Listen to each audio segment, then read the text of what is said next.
Hello everyone, welcome to learning verse 24/7।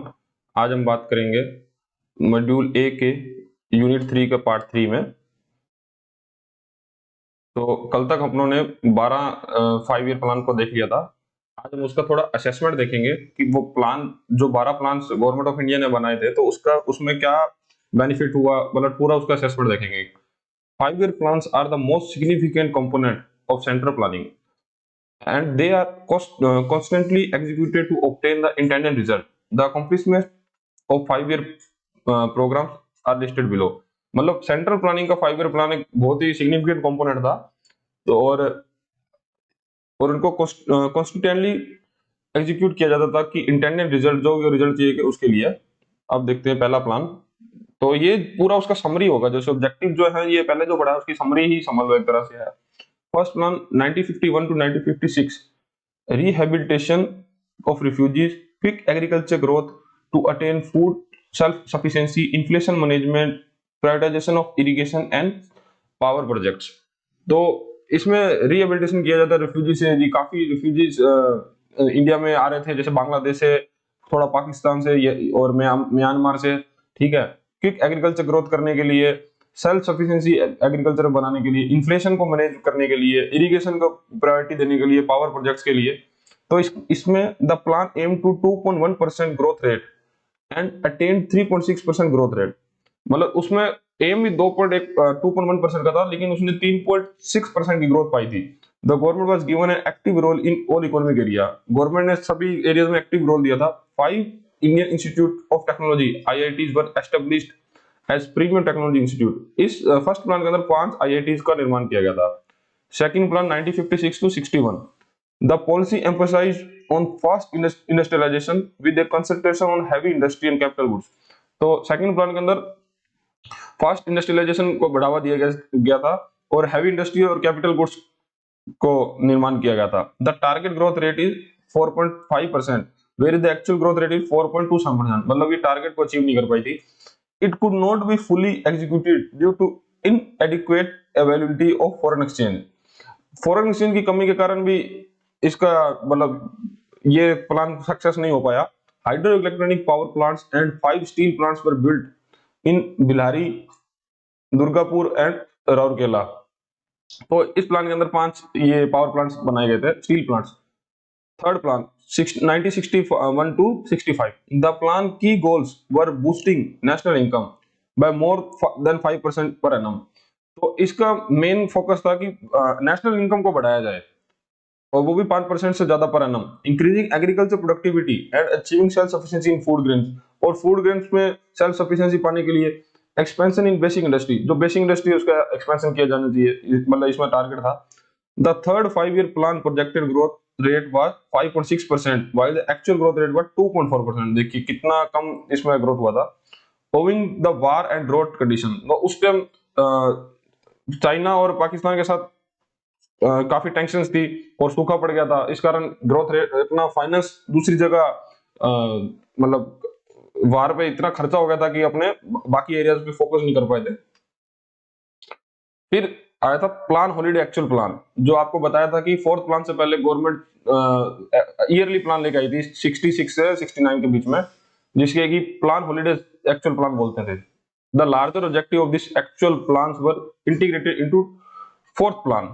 मतलब इसको fourth plan के साथ ही जोड़ के देखा जाता। A new agriculture strategy was implemented, including the distribution of high yielding seed varieties, extensive fertiliser usages, irrigation potential exploration and soil conservation measures. तो इस पे एग्रीकल्चर फोकस पूरा कर दिया था इस फोर्थ प्लान के अंदर। The annual plan was also known as the plan holiday. ये देखिए, ये क्वेश्चन आपको बार बार आएगा। in a time in which the government abandoned normal 5 year planning in favor of yearly plans। तो उस टाइम देश में इतना टेंशन थी कि उनको, और ग्रोथ रेट काफी नीचे गिर रही थी, इसलिए उनको एनुअल प्लान लाने की जरूरत लगी। तब इसलिए एनुअल प्लान लाया गया। तो उस टाइम गवर्नमेंट ने 5 ईयर प्लान को एक बार साइड में रख के एनुअल प्लान लाए, जिसके अंदर एग्रीकल्चर पे पूरा फोकस था। द गवर्नमेंट में choose for annual plan because it does not have enough resources to allocate according to 5 year plan. तो गवर्नमेंट के पास कुछ इतने रिसोर्सेस भी नहीं थे और कोई चारा भी नहीं था, इसलिए उनको एनुअल प्लान ही लाना पड़ा। फिर आया था 69 to 74 fourth plan. The plan was based on Gadgil strategy. Gadgil strategy पे था ये, with a special emphasis on idea of growth with stability and progress towards self reliance. तो इसका मेन फोकस था कि हम एक सस्टेनेबल ग्रोथ करें और स्टेबिलिटी के साथ सेल्फ रिलायंस हो जाएं. Growth with stability with and progressive achievement of self reliance were major objective of fourth plan. ठीक है. Droughts and Indo-Pak War 71 to 72 compiled the economy with diversified capital, causing the financial crunch in the plan. तो सूखा और पाकिस्तान के साथ war के कारण ये प्लान भी कामयाब नहीं हो पाया था. Fourth 5 year plan target growth rate 5.6% और एक्चुअल ग्रोथ 3.3%. तो इसमें भी ग्रोथ रेट का टारगेट हम अचीव नहीं कर पाए थे. फिफ्थ प्लान आया था 74 to 79. The plan emphasis has been on poverty reduction and self reliance. The plan emphasis agriculture. तो इसका फोकस गरीबी को कम करना और आत्मनिर्भर बनना था और एग्रीकल्चर पे फोकस भी था. The Indira Gandhi admission nationalisation 14 major Indian bank. तो इंदिरा गांधी ने 1969 के अंदर 14 मेजर बैंक को नेशनलाइज कर दिया था. ये क्वेश्चन आ सकता है. And the green revolution of India boosted agriculture. और ग्रीन रेवोल्यूशन भी इंडिया के अंदर आ गया था जो कि एमएस स्वामीनाथन ने लाया था. ये लिख लेना. The target growth rate was 5.2% while the actual growth rate 5.5%. तो इस प्लान के अंदर जो टारगेट किया था उससे भी ज्यादा ग्रोथ की गई थी. सिक्स्थ प्लान आया था 1980 to 85. The strategy was established under the phrase गरीबी हटाओ and the family planning was broadened to combat population growth. तो इस प्लान के अंदर एक तो नारा था गरीबी हटाओ. अब आपसे ये क्वेश्चन आ सकता है कि गरीबी हटाओ नारा कौन से प्लान के अंदर दिया गया था. तो आपका आंसर होगा सिक्स्थ प्लान के अंदर. ठीक है. तो इस प्लान के अंदर एक तो गरीबी हटाओ और एक पॉपुलेशन जो कि तेजी से ग्रोथ कर रही थी उसको रोकने के लिए भी काफी प्लानिंग करी गई थी. The plan began with the target group strategy as well as implementation of many national level programme and schemes to addressing specific problem and area of development. Most objectives were met to 5.1% growth. तो इसके अंदर 5.5% का target था और इसमें target group strategy के use किया गया था कि इस मेन फील्ड के अंदर क्या स्ट्रेटजी होनी चाहिए.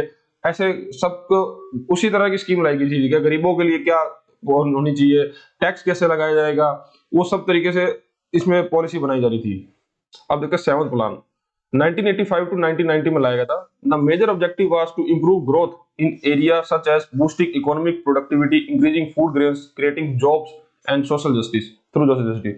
तो इसके अंदर था कि इकोनॉमिक प्रोडक्टिविटी को बढ़ाया जाए, अपनी इंडस्ट्री का आउटपुट ज्यादा हो, फूड ग्रेन्स को इंक्रीज किया जाए, जॉब कैसे ज्यादा से ज्यादा बनाई जाए जिससे कि सोशल एक समाज सोसाइटी का विकास हो पाए. तो इसके असेसमेंट के अंदर ये असेसमेंट है. थोड़ा मेरी राइटिंग खराब है. The Jawahar Rozgar Yojana was begin in 1989 with the goal to creating wage employment in rural improvised people. तो ये जैसे आज के टाइम में मनरेगा चल रही है ना, तो ये उसी का ही एक वो है. उसमें पहले जवाहर रोजगार योजना करके भी एक स्कीम थी जो कि रूरल पॉपुलेशन को जॉब प्रोवाइड करवाती थी. The target growth rate is 5% while the actual growth rate is 6%. तो इसके अंदर भी ग्रोथ रेट टारगेट से ज्यादा देखी गई थी. Annual plan 89 to 91. The eight plan could not take off due to fast changing political environment in the centre. तो इस प्लान के अंदर मतलब एट प्लान आने से पहले सेवंथ प्लान से के बाद बीच में 2 साल के लिए भी एनुअल प्लान लाया गया था क्योंकि सेंटर के अंदर पॉलिटिकल अनस्टेबिलिटी थी. The primary focus on increasing employment and social reform. तो इसमें भी जॉब्स क्रिएट करना और सोशल रिफॉर्म्स लाना ही प्रायोरिटी थी. It mark the start of privatisation and liberalisation India. तो यहाँ से देश की इकोनॉमी को ओपन किया गया था प्राइवेटाइजेशन, लिबरलाइजेशन, ग्लोबलाइजेशन के लिए 1991 के अंदर. फिर एट प्लान आता 1992 to 97. Rapid economic growth, rapid expansion in agriculture and associated industry, rapid growth in manufacturing sector, increase export, imports, reduction in trade and current account deficit were objective of this plan. तो इसके अंदर industry को बहुत ज्यादा focus किया जाता कि agriculture growth करे, मैन्युफैक्चरिंग कैसे बढ़ाए, इंपोर्ट एक्सपोर्ट कैसे बढ़ाए, करंट अकाउंट डेफिसिट कम होना चाहिए, ये सब ऑब्जेक्टिव थे. It introduce the indicative plan concept in India. To bring about economic reform, LPG, liberalization, privatization, globalization were implemented. इसके अंदर ये LPG लाया गया था. target growth rate is 5.6%, while the actual growth is 6.7%. Ninth plan is the 97 to 2002. The ninth 5-year plan primary objective was growth with justice and equity. There was an emphasis on 7 identified basic minimum service (BMS) with additional center assistance to these service with the vision to attaining complete coverage of population in a time bound manner. तो इसके अंदर 7 ऐसे basic minimum service जो identify किए गए थे उस पर पूरा फोकस किया गया था। और ग्रोथ विद जस्टिस मतलब एक समानता के साथ, एक न्याय के साथ ग्रोथ करना, ये इसका फोकस था। The issue of fiscal consolidation become a top priority of government for the first time. Fiscal consolidation इसमें गवर्नमेंट की टॉप प्रायोरिटी थी।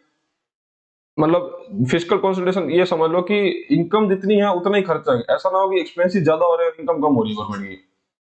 Was introduced during the overall slow down in the economy caused by Southeast Asian financial crisis 96 to 97। तो ये south east countries के अंदर काफी slow down चल रहा था, इसीलिए इसको इंट्रोड्यूस किया गया था। The ninth plan is target rate is 7.1%, whereas the actual growth rate is 6.8%। इसमें टारगेट को अचीव नहीं कर पाए थे ग्रोथ रेट का। 10th प्लान 2002 से 2007 के बीच में लाया गया था। The top priority were to achieve strong growth rate, reduce poverty rate by 5% by 2007। तो इसमें टॉप प्रायोरिटी थी गरीबी कम करनी है 5% की दर से, provide gainful and high quality employment, eliminate gender inequality in literacy, wage rate at least 50% 2007। तो इसके अंदर बहुत सारी चीजें थी कि एक तो जेंडर इनक्वालिटी को कम करना है, लिटरेसी रेट को बढ़ाना है, वेज रेट को एटलीस्ट 50% लाना है 2007 तक। वेज रेट मतलब ये था कि जितना पुरुष और महिला को वेतन मिलता है तो उसके अंदर कुछ समानता होनी चाहिए, पहले बहुत डिफरेंस था इसके अंदर। एक्चुअल ग्रोथ रेट में 7.7% एंड कंपेयर टू टारगेट 8.1%। तो इसमें टारगेट 8.1% का रखा गया था, लेकिन एक्चुअल तो 7.7% ही हो पाई थी। 11th प्लान आया था 2007 से 2012 के बीच में। Primary objective were to achieve quicker and more inclusive growth. Primary objective था कि इंक्लूसिव ग्रोथ। इंक्लूसिव ग्रोथ जैसे कि ये 5 सेक्टर है, तो इन 5 सेक्टर में एक साथ लेकर ग्रोथ करी जाए। ऐसा नहीं है कि सर एक सेक्टर ग्रो कर रहा है दूसरा सेक्टर नीचे जा रहा है, ये नहीं होना। इंक्लूसिव ग्रोथ, ठीक है। The Planning Commission expressed worry about meeting growth expectation as a result of fiscal responsibility and budget management act। तो प्लानिंग कमीशन के सबसे ज्यादा एक चिंता यही थी कि ग्रोथ एक्सपेक्टेशन के तहत नहीं हो रही थी, मतलब कि जितने टारगेट रखा जा रहा था उतनी ग्रोथ नहीं हो पा रही थी, जिससे कि हमारा बजट पूरा बिगड़ रहा था। मतलब खर्चा जितना बजट बनाते थे उससे ज्यादा खर्चा कर देते थे। फिर आता 12th प्लान 2002 से 2017 में। Faster more inclusive sustainable growth was the underlying theme. तो इसमें तेजी से और इंक्लूसिव ग्रोथ की जाए, मतलब वही जो कि 11th प्लान के अंदर था वही सेम 12th प्लान के रखा गया था। इंक्रीजिंग एग्रीकल्चर प्रोडक्शन बाय 4%, ये अलग था इसमें। Manufacturing sector growth 10%, increasing over 88,000 megawatt of electricity generation capacity. तो इसमें 88,000 मेगावाट कैपेसिटी का टारगेट भी रखा गया था। The plan target was 8% while the achievement is 6.7%। तो इसमें भी जीडीपी ग्रोथ 6.7% रहा था एक्चुअल, ठीक है। अब इसका थोड़ा रिकैप देख लेते हैं। To recap the fundamental goals of India 5-year plan was to raise national income. Fundamental goal था कि हर 5-year प्लान आने के नेशनल इनकम को बढ़ाया जाए, as well as per capita income. Per capital income, per capita income मतलब कि एक टोटल पॉपुलेशन कितनी है उसके और टोटल इनकम कितनी है पूरे देश की, तो total income divide total population. तो ये जो आता है ये इसको निकलता है पर कैपिटा इनकम कि एक आदमी एवरेज कितना पैसा इंडिया में कमाता है। हाउएवर बोथ नेशनल एंड पर capita income growth were quite modest during the planning era. तो मतलब ज्यादा कुछ नहीं हुआ था, मोडेस्ट ही ग्रोथ हो रही थी कि मतलब मामूली सी ग्रोथ थी। 7 of the 12th 5-year plan experienced lower growth rate then expected. तो जो अभी आपको 12 प्लान बताए ना, उसके अंदर 7 प्लान में तो वो अपना ग्रोथ रेट का टारगेट अचीव ही नहीं कर पाए थे। Growth rate were modest during the first 3 decades of planning. तो ग्रोथ रेट थी वो बहुत कम थी शुरू के 3 डिकेड्स के अंदर, मतलब 30 साल के अंदर बिल्कुल कम डिकेड्स थी ग्रोथ थी, बट देन पिक्ड अप, बाद में बढ़ी। Massive fluctuations were another aspect of growth story. Negative पर capita income growth has recorded times such as 71 to 2 और 91 to 92। मतलब 71 और 72 के टाइम में और 91 और 92 के टाइम में जब पर कैपिटा इनकम निकाली जा रही थी तब वो नेगेटिव जा रही थी, मतलब लास्ट ईयर के मुकाबले में वो अगले जैसे कि 71 और 72 के अंदर जब देखी गई थी, कंपेयर किया गया था 1970 से 1971 की जो ग्रोथ रेट पर कैपिटा इनकम थी उसके मुकाबले 71 और 72 के अंदर नेगेटिव ग्रोथ रेट देखी गई, तो मतलब कि पर कैपिटा इनकम को डाउन आ गया था। Agriculture growth has indeed been highly volatile due to the changes in environmental factor. तो इन्वायरमेंटल फैक्टर के अंदर एग्रीकल्चर ग्रोथ, एक second, agriculture growth has indeed been highly volatile, agriculture growth काफी volatile थी due to changes in environment factor. तो काफी environment मतलब हम प्रदूषित कर रहे थे, जिसके कारण एग्रीकल्चर ग्रोथ, कभी एग्रीकल्चर की प्रोडक्शन बढ़ जाती थी, कभी कम हो जाती थी। The green evolution of the 1960 and the government efforts to promote agriculture by different programs have worked splendidly for the country। तो एक तो 1960 के अंदर ग्रीन एवोल्यूशन लाया गया था। अब आपको बताना है कि किसके द्वारा लाया गया था, कौन था इसका जनक, कौन इसका ग्रीन एवोल्यूशन का फादर। तो आपको जैसे पहले भी मैंने बताया था कि MS स्वामीनाथन ये ग्रीन एवोल्यूशन के जनक बोले जाते हैं। और इसके और गवर्नमेंट के काफी एफर्ट्स के कारण ग्रीन एग्रीकल्चर को ग्रोथ कर पाए थे इंडिया में। Today India has not only attend self sufficiency in food grains production but also leading exporter of many agriculture products. तो आज के दिन इंडिया एग्रीकल्चर के मामले में सेल्फ सफिशिएंट तो है ही है, और हम कुछ ऐसे फूड ग्रेन्स हैं जो एक्सपोर्ट भी करते हैं। जैसे कि अभी एक एग्जांपल देते हैं कि वीट है, जो वो भारत ने WTO को हाल ही में ही बोला है कि हमको हमको मतलब एक चांस दीजिए कि हम वर्ल्ड के अंदर फूड को वीट को एक्सपोर्ट करना चाहते हैं। तो देख लीजिए कहां से हम अब कहां आ गया। With the expansion of iron, steel, machine tool, heavy engineering industry, India has made major strides toward capital equipment self sufficiency. India ने सेल्फ कैपिटल इक्विपमेंट में भी सेल्फ सफिशिएंसी प्राप्त कर ली है। Engineering items account up to significant portion of India export. जो engineering item है वो इंडिया के एक्सपोर्ट में काफी महत्वपूर्ण भूमिका निभाते हैं, contributing around 86% overall merchandise exports. तो जितना इंडिया एक्सपोर्ट करता है उसका 86% तो सिर्फ हम इंजीनियरिंग आइटम्स ही करते हैं।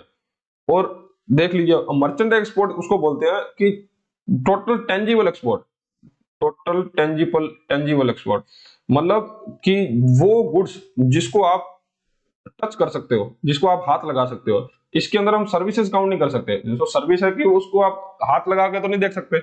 तो जितना टेंजिबल गुड्स है उसका हम 86% तो सिर्फ इंजीनियरिंग आइटम ही एक्सपोर्ट करते हैं। अब हम देखेंगे NITI Aayog, national institute for transforming India. National institute of transforming India known as NITI Aayog was established in 1 जनवरी 2015।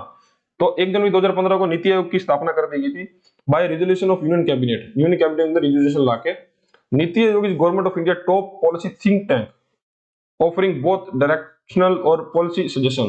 तो गवर्नमेंट ऑफ इंडिया का सबसे बड़ा थिंक टैंक है। थिंक टैंक मतलब कि गवर्नमेंट की सोचने की इकाई, कि ये गवर्नमेंट को स्ट्रेटेजीज बताता है कि आगे आपको क्या स्ट्रेटेजी बनानी चाहिए देश चलाने के लिए, बहुत से इंडेक्स निकालता है, तो उसको हम थिंक टैंक बोलते हैं। NITI Aayog gives relevant technical assistance to centre and state to designing strategies and long term policies programmes in for government of India. तो नीति आयोग सेंट्रल के साथ साथ स्टेट्स को भी स्ट्रेटेजीज डिजाइन करने का और लॉन्ग टर्म पॉलिसी उनकी क्या रहनी चाहिए उसके लिए उनको असिस्ट करता है। In line with its reform objective government of India established NITI Aayog to replace planning commission. तो प्लानिंग कमीशन को रिप्लेस करके नीति आयोग लाया गया था, क्योंकि प्लानिंग कमीशन एक सेंट्रलाइज नहीं सोचता था, मतलब वहां पे स्टेट को साथ में लेकर नहीं चला जाता था, विच वाज एस्टैब्लिश्ड इन 1950। तो प्लानिंग कमीशन जैसे कि आपको पहले भी बताया कि 1950 में बनाया गया था। This was done a better serve to needs and ambitions of India. A significant step towards from the past, Niti Aayog served as the government of India's central platform to bringing state together to work in a national interest, fostering cooperative federalism. तो नीति आयोग government of India का वो एक platform था जहां पे सभी states को साथ में लेकर चला जाता था। सभी स्टेट्स से लोग आते थे, सभी वहां के चीफ मिनिस्टर और सब, जो वहां पे फिर प्लान किया जाता था कि कैसे एक पॉलिसी बनानी है वो सब। और कोऑपरेटिव फेडरलिज्म था उसके अंदर, मतलब कि सबको साथ लेके चला जाता था उसमें। The creation of NITI Aayog focus on 2 hubs. तो नीति आयोग को बनाने के 2 हब पे मेन फोकस था। पहला हब था टीम इंडिया और दूसरा था the knowledge and innovation hub. ठीक है, जो टीम इंडिया हब है coordinate states involvement with the central government. तो ये जो हब है ये स्टेट्स गवर्नमेंट को सेंट्रल गवर्नमेंट के साथ जोड़ता है कोऑर्डिनेट करने के लिए। While the knowledge and innovation hub strategies strengthen NITI Aayog think tank capabilities.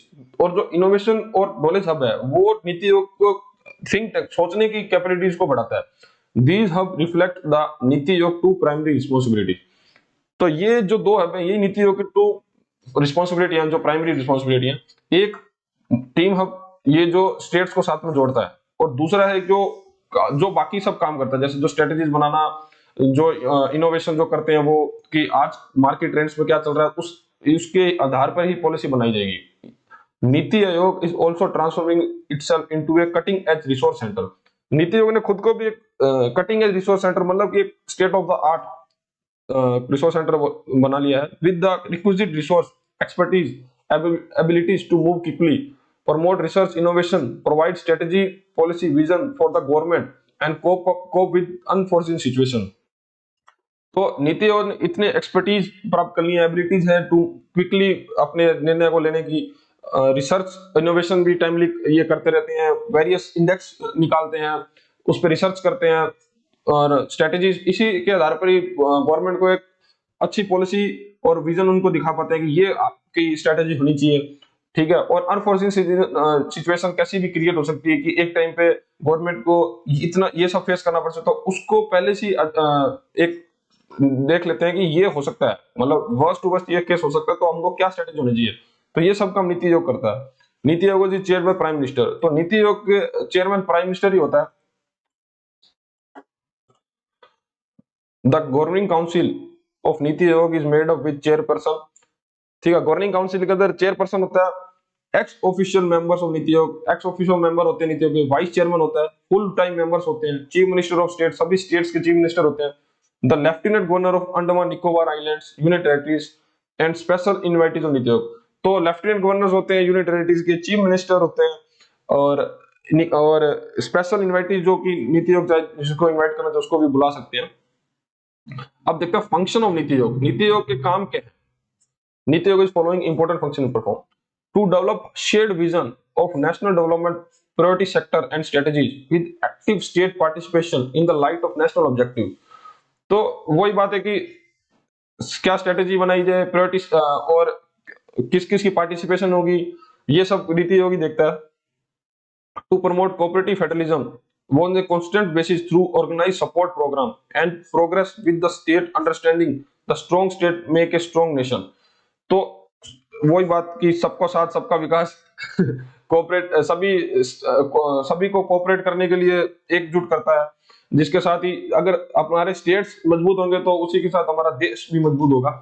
तो वो काम नीति आयोग सबको जोड़ने का करता है। To create procedure for developing viable plans at the village level and gradually aggregating these to high level of government. तो ये बिल्कुल जीरो लेवल पे काम करता है, जैसे विलेज लेवल से हमको क्या प्लानिंग करनी चाहिए वहां से लेकर बिल्कुल सेंट्रल लेवल तक क्या प्लानिंग करनी चाहिए वहां तक की प्लानिंग यही करता है और ऐसा डेवलप विजिबल प्लान बनाता है।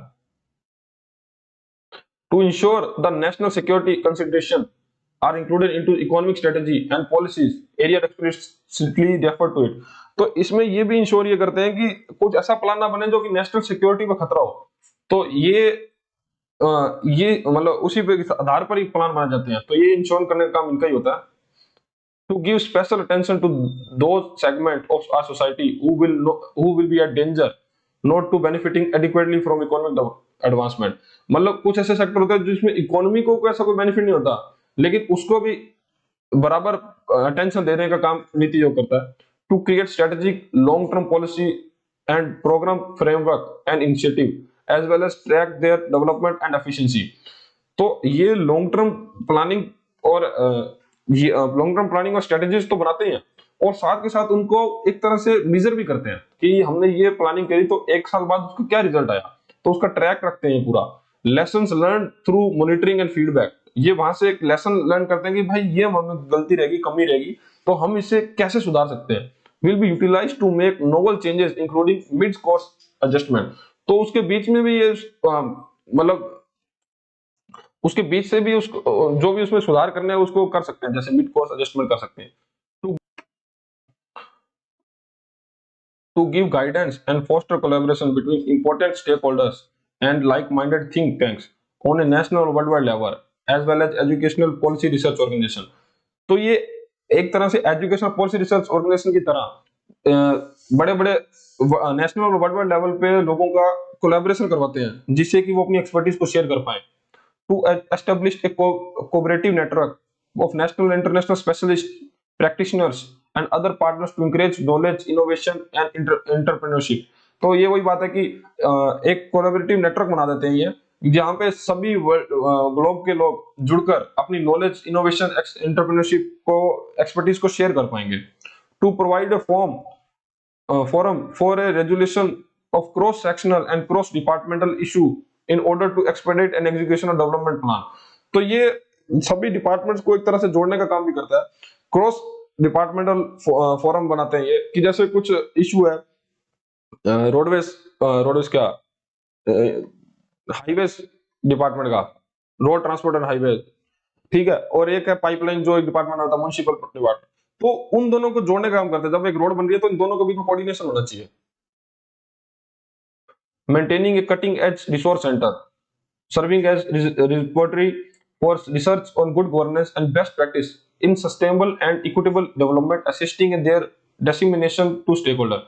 तो एक रिसोर्स सेंटर के रूप में ये अपने आप को मेंटेन रखता है, जैसे कि जिससे कि वो एक रिसोर्सेस को यूटिलाइज करने, एक अच्छे तरीके से यूटिलाइज कर पाए और सभी जो कि वहां के सभी स्टेक होल्डर्स हैं उनको असिस्ट कर पाते हैं। Active monitor and access programme and initiative execution including the identification of required resources in order to increase the likelihood of success scope of delivery।